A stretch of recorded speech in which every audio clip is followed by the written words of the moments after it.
Еще на одну новую ферму больше. В Сергеево-Щелье Усть-Илимского района завершили коровник на 50 голов. На строительство глава семейного предприятия Людмила Соколова получила от республики грантовую поддержку в размере 7 миллионов 200 тысяч рублей. Общая стоимость проекта 12 миллионов. Само здание ангарного типа, стены сделаны из металлоконструкции и сэндвич-панелей. Кровля со световым вентиляционным коньком. На днях рабочие закончили монтаж систем поения, электроснабжения, установили окна, навозоуборочный транспортер, подъемные ворота. Кировский подрядчик управился за 4 месяца. В декабре перед Новым годом в новое здание переселятся телята. Сегодня в хозяйстве более 86 голов скота. При этом старая ферма рассчитана только на 50. Для молодняка места не хватало.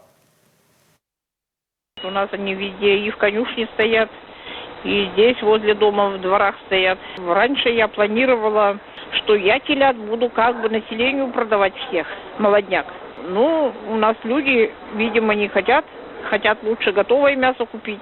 Растить не особо горят желанием, и поэтому пришлось строить вторую ферму, чтобы скот выращивать до убоя, забоя и населению продавать.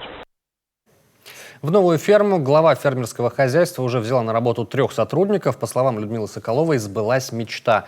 Всю жизнь она хотела иметь свое большое хозяйство, чтобы было что оставить. А семья у нее большая: сын, 2 приемные дочери и внуки.